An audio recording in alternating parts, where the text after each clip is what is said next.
Международный аэропорт Бейрута имени Рафика Харири – единственный действующий коммерческий аэропорт в Ливане, и поэтому его ежедневно будет посещать множество путешественников со всего мира. Бесчисленное количество людей проходит через терминалы, и огромное количество багажа и посылок перевозится во все мыслимые страны. Таким образом, вы можете себе представить, что безопасность аэропорта имеет первостепенное значение. По этой причине полицейский патруль и частные охранники следят за приходом и уходом. Но есть группа относительно невзрачных героев, которые работают в аэропорту. Ищущие собаки.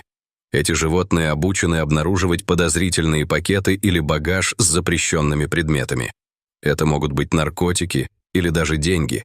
Они узнали, как правильно идентифицировать часть багажа и что делать, когда они делают открытие.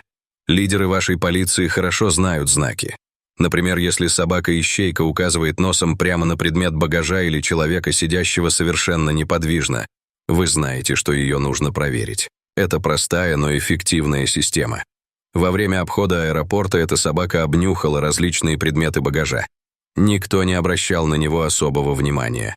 Они знали, что у милого животного есть работа. Каким бы милым он ни был, они знали, что не могут остановиться и погладить его, иначе они будут мешать его важной работе. Поэтому в большинстве случаев люди одаривали проводника мимолетной улыбкой. Но вдруг собака показала, что учуяла что-то в одном из уже зарегистрированных ящиков, которые как раз находились в пути через аэропорт из одного пункта назначения в другой. Глядя на транспортную этикетку, полицейский увидел, что посылка везлась из Украины в Бейрут. Судя по всему, он прибыл несколькими днями ранее и ждал в аэропорту, чтобы его забрали. Следопыт сидел неподвижно, пристально глядя на коробку. Полицейский не сомневался, что его животное обнаружило что-то крайне необычное и, вероятно, незаконное. Собака-следопыт очень редко что-то неправильно идентифицировала. И он никогда не видел, чтобы его собака ошибочно подозревала человека или часть багажа. Дрессировщик указал, что собака может подойти ближе. Затем он прыгнул на ящик. Сама коробка была довольно большой, примерно 10 на 3 фута. Она была похожа на многих других, стоявших в аэропорту, так что ничего особенного в ней не было. Единственным отличием, которое заметил полицейский, были несколько маленьких, почти незаметных отверстий вдоль ящика. Собака сразу же их заметила, сунула нос прямо над одной из дырок и пристально принюхалась. При этом он издал небольшой стон. Эта реакция определенно была необычной. Следопыт выполнял свою работу много лет, и хныканье не входило в его репертуар реакций. Было ясно, что внутри есть что-то, что интересовало его больше, чем обычная контрабанда. Хозяин нахмурился, осматривая коробку вдоль и поперек. Что он должен сделать? Другие полицейские и сотрудники аэропорта собрались вокруг ящика, подняли его с пола и аккуратно поставили на стол.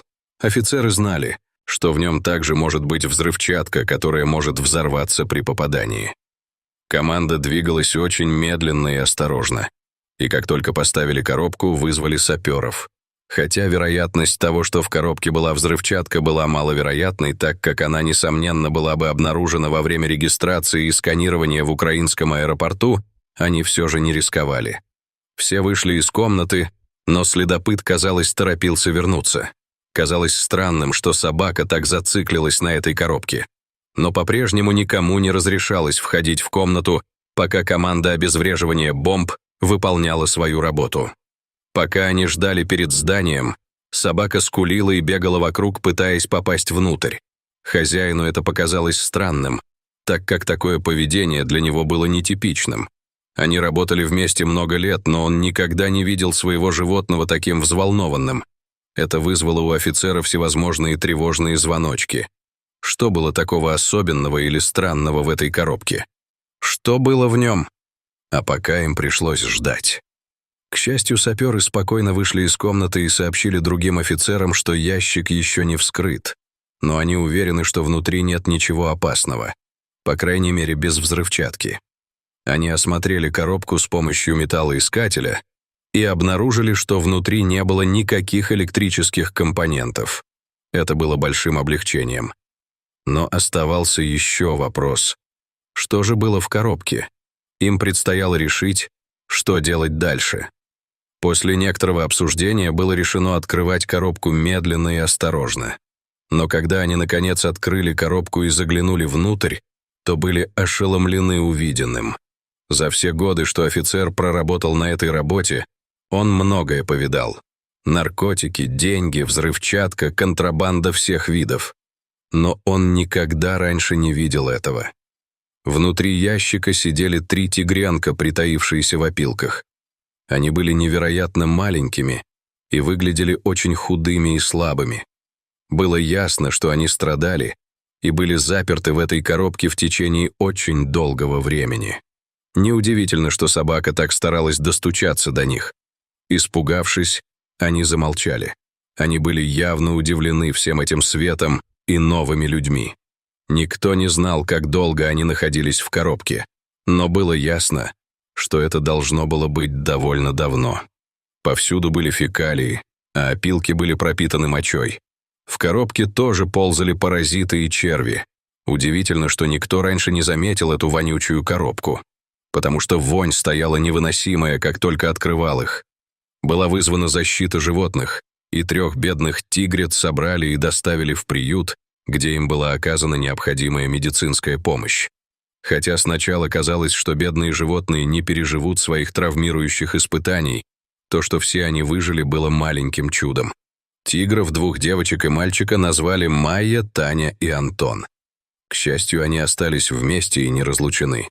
Полиция установила, что тигрята были проданы зоопарком в Украине. Они принадлежали к помету из 12 щенков.